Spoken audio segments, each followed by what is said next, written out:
colegas presentes? En esta mañana vamos a seguir procediendo con lo que corresponde al tema de negociaciones laborales. Vamos a dar inicio hablando sobre las negociaciones laborales.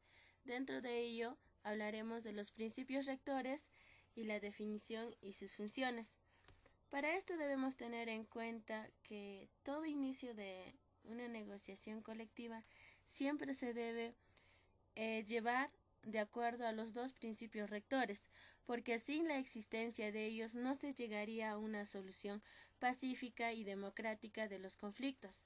Los principios rectores son directrices que inspiran el buen desarrollo y aplicación de las normas que regulan las relaciones sociales. Los principios rectores se dan de forma anterior al ordenamiento jurídico de un país, de tal forma que representan los cimientos sobre los cuales se crea el derecho. Estos principios rectores son valores que solventan a la ley, que complementan y orientan su aplicación con la triple función. Bueno, la primera triple función, se podría decir, es informadora en cuanto inspiran al legislador y sirven de fundamento del ordenamiento jurídico. La segunda triple función también se basa al normativo o integrativa al actuar como fuente supletoria ante el vacío o laguna legal. La tercera triple función es interpretativa al operar como criterio orientador del juez o del intérprete. Bueno, las negociaciones laborales se rigen con los principios del derecho del trabajador, aplicables a la negociación colectiva. Estos pueden ser muchos, pero solo se resaltan dos principios esenciales. Bueno, los principios del derecho del trabajador aplicables a la negociación colectiva, siendo el primero así, la negociación colectiva libre y voluntaria. Este se da de acuerdo al artículo 4 del Convenio 98 de la OIT, Organización Internacional de Trabajo. Este artículo define sobre el derecho de sindicación y negociación colectiva. El Comité de Libertad Sindical sostiene que ninguna disposición del artículo 4 del Convenio 98 obliga a un gobierno a imponer a un sistema de negociación laboral a una organización determinada, pero este artículo no impide que el gobierno adopte medidas de la negociación colectiva. Para ello se tiene tres preceptos de estudio para dar una solución inmediata a través de tres alternativas. La primera alternativa es la libertad para negociar, entendida como la libertad de elegir entre acudir o no a negociar. En este caso es tanto el empleador o el trabajador tiene la opción de quizás no acudir, en este caso, a la negociación laboral. La segunda, tiene la libertad de elegir las condiciones en las que se negocia. Y por último, la tercera, tiene la libertad para convenir, entendida como la libertad para oponerse o no de acuerdo. De todo esto ya mencionado, se llega a un resumen de que no existe la obligación formal de obtener resultados en la negociación. Por ello, los trabajadores o empleadores tienen ambos la misma facultad de negarse a negociar, porque la OIT aceptó ciertas sanciones en caso de conducta contrarias a la buena fe. En este caso, hablaremos el segundo principio rector, que es la buena fe. La buena fe se da en el campo de la relación individual de trabajo, lo que puede ser extensivo a todas las relaciones sociales y en consecuencia también en las colectivas de trabajo. Según el profesor Rodríguez, la buena fe crea derechos y obligaciones exclusivamente patrimoniales, sino también personales. Crea, por otra parte, también una relación estable y continuada en la cual se exige confianza recíproca en ambos múltiples planos. Resulta también importante que ambas partes actúen de buena fe. Se refiere a la conducta de la persona que considera realmente cumplir con su deber. supone una disposición de honestidad y honradez. También el Comité de Libertad Sindical ha coincidido en sus pronunciamientos en cuanto a que el principio de la buena fe de la negociación colectiva supone agotar todos los esfuerzos posibles para llegar a un acuerdo y a la celebración de negociaciones verdaderas y constructivas con la finalidad de establecer y mantener una relación de confianza. Para ello, sostiene sobre el principio de buena fe en la negociación colectiva los siguientes argumentos que concuerdan con lo antes expuesto. El principio de la buena fe. Nos dice que dentro de esta la negociación colectiva pueda tener un funcionamiento de forma eficaz. En esta parte las dos partes deben actuar con buena fe, tanto el empleador y el trabajador. Debe existir lealtad para el mantenimiento de un desarrollo armonioso del proceso de negociación colectiva. Es decir, deben realizar un esfuerzo sincero de aproximación mutua para obtener un convenio. Sin embargo, la buena fe no se impone por ley, únicamente puede obtenerse de los esfuerzos voluntarios de ambas partes. También se podría decir que es importante que tanto los empleadores como los sindicatos participen en las negociaciones de la buena fe. Ahora vamos a hablar las definiciones y las funciones de las negociaciones laborales. Dentro del ordenamiento jurídico peruano no ha dictado la definición o las características del proceso de negociación colectiva de trabajo. De eso se ha encargado el artículo 2 del convenio 154 de la OIT sobre negociación colectiva, que establece a la letra lo siguiente. Es por ello que, en definición, la negociación colectiva son todas las negociaciones que tienen lugar entre un empleador, un grupo de empleadores o una organización, con el fin de fijar las condiciones de trabajo y empleo, regular las relaciones entre empleadores y trabajadores, y el tercero, regular las relaciones entre empleados o sus organizaciones, una organización o varias organizaciones, o lograr todos los fines a la vez. Y las funciones que pueden resaltar son de equilibrio, segundo, pacificadora, y tercero es normativa. De equilibrio. En esto se podría decir que es la desigualdad de condiciones negociales. En este caso no debe existir desigualdad. Segundo, pacificadora. Su principal finalidad del convenio colectivo es lograr el acuerdo entre las partes y así mantener al margen los efectos negativos del conflicto colectivo de trabajo. En normativa. Es una fuente de derecho que busca estandarizar las condiciones de trabajo de los distintos colectivos laborales en una empresa. Continuando, tenemos lo que es las consideraciones que se aplican y están aplicados bajo el régimen laboral de la actividad pública. También tenemos o vamos a tratar el trámite de la negociación colectiva. El ámbito restrictivo. Nos dice que la negociación colectiva en el régimen, cuando se encuentra en el régimen laboral público, se encuentra regulada por las siguientes disposiciones del Decreto Supremo, la número 003-82 de la PCM y el Decreto Supremo número 026-82 de la JUS.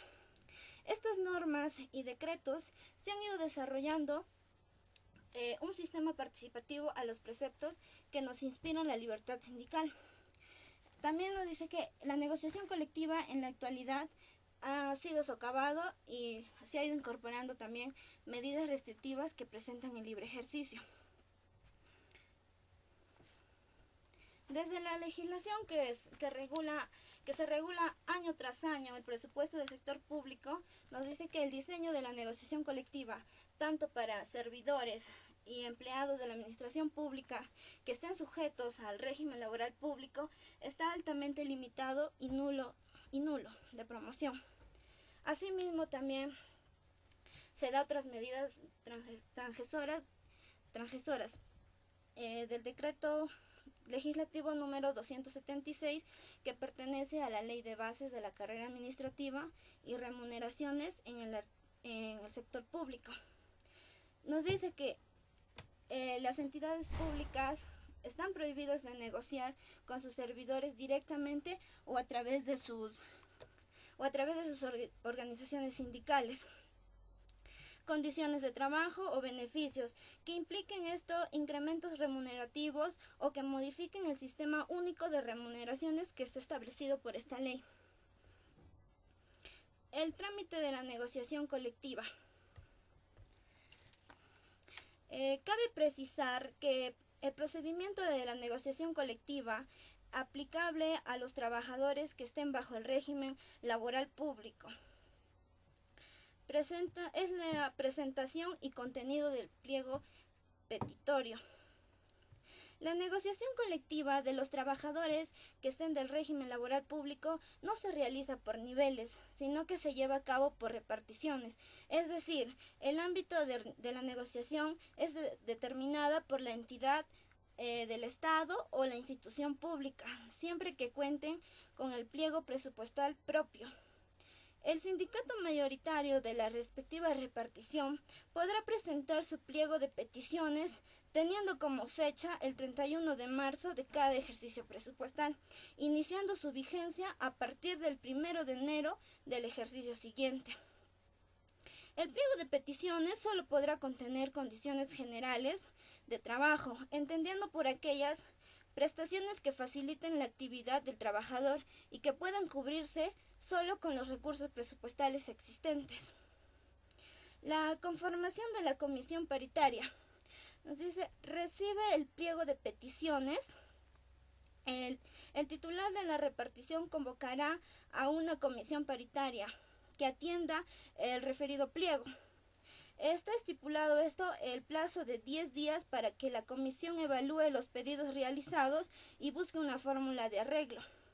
La comisión está conformada por 4 representantes del sindicato mayoritario, 4 representantes de la repartición. Esto podrá ser cualquier trabajador, con excepción de aquellos que estén afiliados al sindicato mayoritario, y un representante titular de esta. En caso la comisión llegue a un acuerdo, el titular de la repartición expedirá la resolución aprobatoria, debiendo tener en cuenta que el consenso de la negociación se lleve a cabo. El arbitraje. En el arbitraje nos dice que en caso la comisión paritaria no llegue a un consenso sobre el pliego de peticiones formulado por el sindicato mayoritario de la repartición, el titular dispondrá que los efectos pasen a conocimiento del tribunal arbitral que se constituirá en cada repartición. Para tal efecto, este tribunal está integrado por 4 árbitros, designados 2 de ellos por el sindicato mayoritario y 2 por la repartición. El tribunal deberá conocer del pliego de peticiones y dentro del término del tercer día hábil de instalado emitirá el laudo que pondrá fin al mismo. Este laudo tendrá carácter de cosa juzgada y será de obligatorio cumplimiento. Continuando, ahora hablaremos sobre las consideraciones aplicables al régimen laboral de la actividad privada. En ello se tomará en cuenta el nivel de negociación, la representación sindical, el arbitraje, otros mecanismos de solución pacífica, y por último, el trámite de negociación colectiva. En el nivel de negociación colectiva deriva de los ámbitos que se pueden conformar las organizaciones sindicales. En ella tenemos la primera sobre el nivel de empresa. Aquí es cuando se aplica a todos los trabajadores de una empresa o a los de una categoría, sección o establecimiento de aquella. La segunda es sobre el nivel de rama de actividad, cuando comprende a todos los trabajadores de una empresa, actividad económica o parte determinada de ella. En la tercera es sobre el gremio. Es cuando se aplica a todos aquellos trabajadores que desempeñen una misma profesión, oficio o especialidad en distintas empresas. Sobre la representación sindical, nos dice que es la facultad de actuar y adquirir obligaciones a nombre de una persona o grupo de personas. De acuerdo con lo establecido en la ley, solo tendrán la facultad para negociar colectivamente en representación de los trabajadores. Estos se van a dividir en 2. La primera en las convenciones colectivas de empresa, y la segunda en las convenciones por rama de actividad o gremio. Sobre la representación en la negociación colectiva, aquí vamos a ver en el caso de los trabajadores, nos dice que la representación en todo ámbito de negociación estará a cargo por una comisión constituida por no menos de 3 ni más de 12 miembros plenos. En caso de los empleados, va a ser va a estar a cargo del propio empresario o las personas que él designe. Ahora siguiendo, vamos a ver sobre el arbitraje. En el arbitraje nos dice que sirve como medio de solución pacífica de conflictos en materia de relaciones colectivas de trabajo. Existen 3 clases. Una de ellas es el arbitraje voluntario. En el arbitraje voluntario es aquel acordado libremente entre las partes sin que exista la posibilidad de someter la voluntad de alguna. La segunda es el arbitraje potestativo. Aquí tiene lugar a petición de una de las partes, por la cual la otra queda sometida. Y por último, el arbitraje obligatorio, que es aquel impuesto por la legislación para la solución de un determinado conflicto, dada su naturaleza y sus características.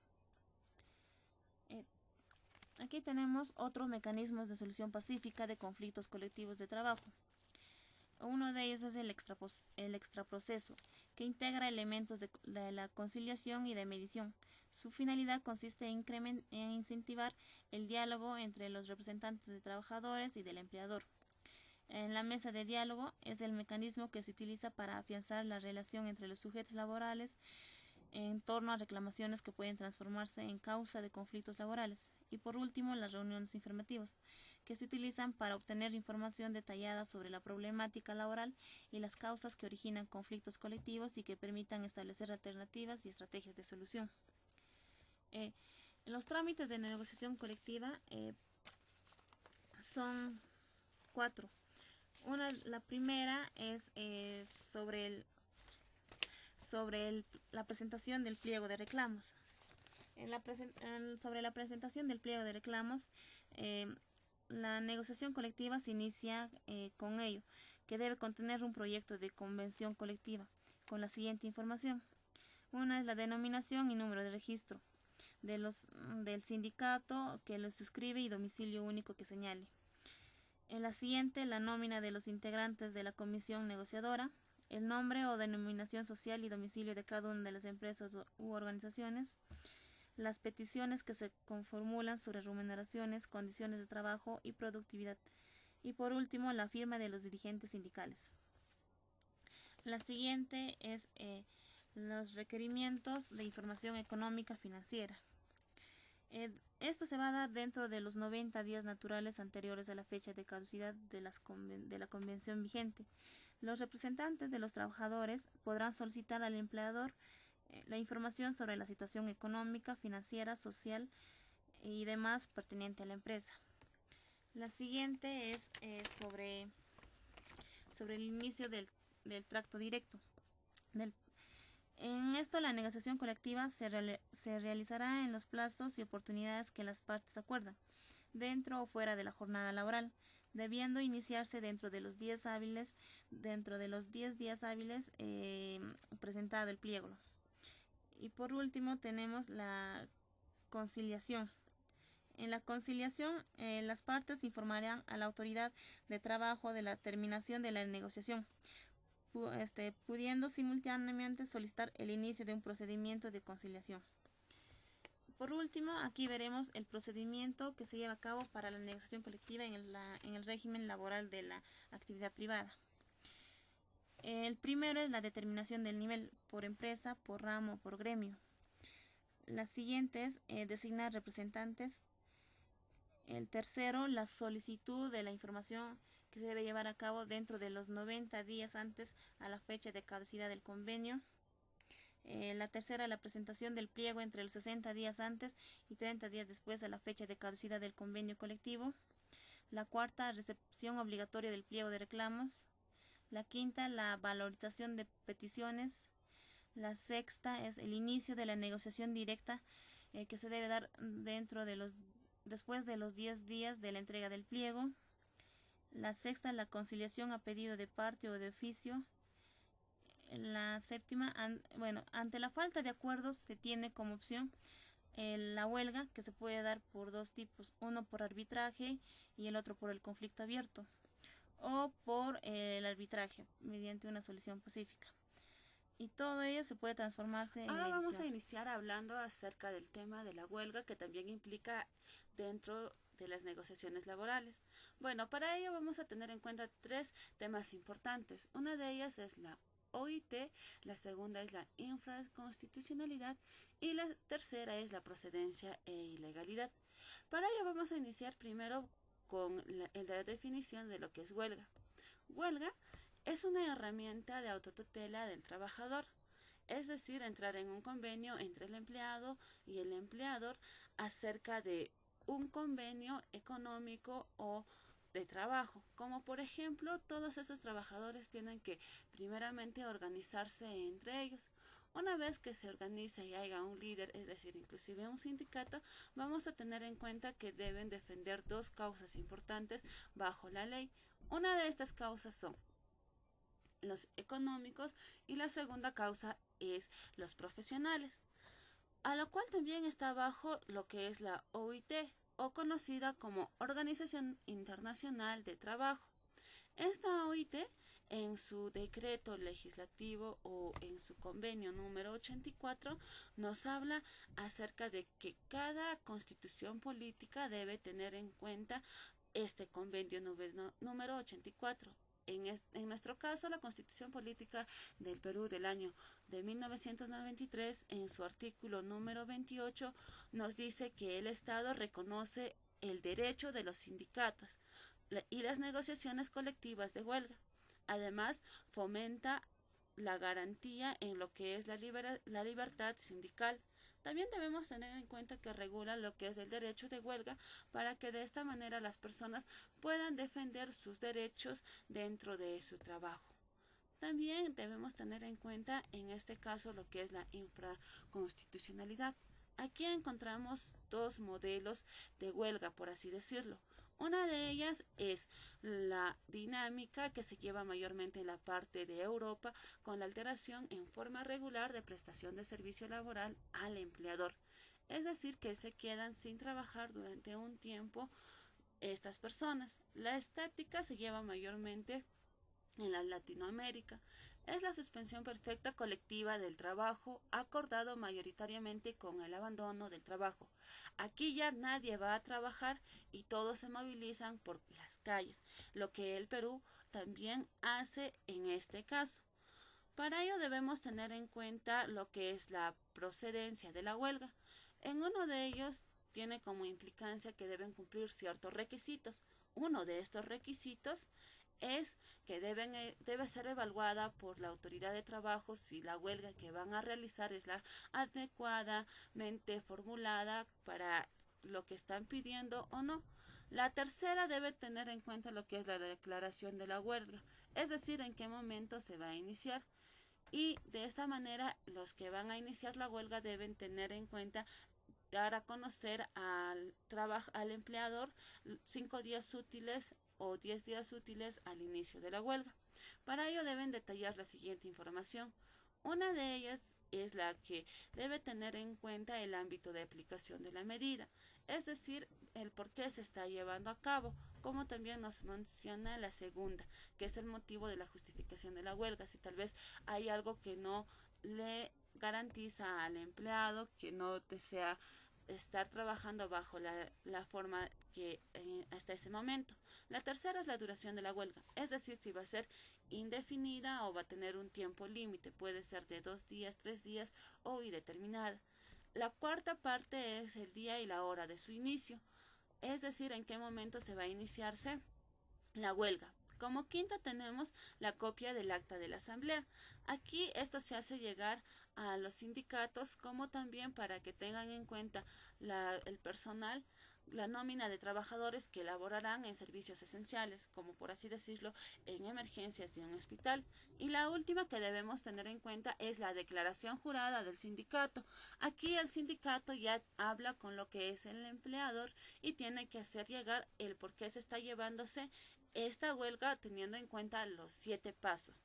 Además, también aquí puede surgir ilegalidades. Es por eso que en este ámbito, según el artículo número 84 de la OIT, nos menciona que la ilegalidad se puede llevarse cuando estas personas están haciendo una huelga sin un motivo justificable. La segunda también es cuando no se da a conocer cuándo se va a iniciarse la huelga.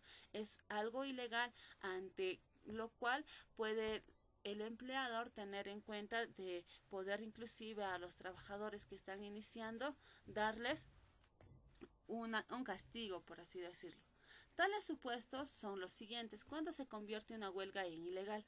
Una de ellas es cuando no se materializa la huelga pese a haber sido declarado improcedente. ¿A qué quiere decir? Cuando la OIT dice que no debe llevarse, pero estos van y salen a la huelga, estas personas están teniendo una ilegalidad dentro de la huelga. La segunda ilegalidad que se encuentra es en la ocasión de la huelga que se ha producido violencia. Puede ser violencia sobre bienes o sobre personas. La tercera forma de ilegalidad es cuando se ejecutan modalidades irregulares de la huelga, cuando no se ha avisado en el momento que se va a iniciar la huelga o puede haber causado algunos daños. La cuarta es la resolución definitiva que ponga término a la controversia. Esto también tiene que conllevar con la quinta, que es por no levantar la medida de la huelga después de notificar el Para aludo. poder resolver las diferentes formas de conflictos, tenemos formas de comprensiones de huelgas, que son, primero, por parte del acuerdo de los miembros que encabezan el conflicto. En acá existe un acuerdo que deberá ser tomado por las partes que comprenden la huelga, que son el empleador o grupo de empleadores y la organización de trabajadores que encabezan la huelga. La finalidad de este acuerdo es que las partes de conflicto lleguen a un acuerdo para poder resolver y culminar dicha huelga. En algunos casos, la autoridad de trabajo puede promover el arreglo directo, recurriendo a mecanismos de solución, como mesas de diálogo o reuniones informativos, llegando a un consenso o acuerdo entre ambas partes. Segundo, por decisión de los trabajadores. Se da cuando la quinta parte de los trabajadores afectados, aquellos trabajadores que participan en la paralización, tienen la posibilidad de solicitar que la continuidad de la huelga requiere de la ratificación, debiendo cumplir con los mismos requisitos de la declaración de la huelga. La decisión de levantamiento de huelga por los trabajadores deberá ser comunicada al empleador y a la autoridad de trabajo por lo menos en 24 horas de anticipación. Tercero, por intervención del Ministerio y promoción del empleo debido a la prolongación excesiva de la huelga. Si una huelga se prolongue excesivamente en el tiempo, causando violencia a la empresa o sector productivo, la autoridad de trabajo promoverá el arreglo directo en caso este llegue a fracasar o no llegar a un acuerdo.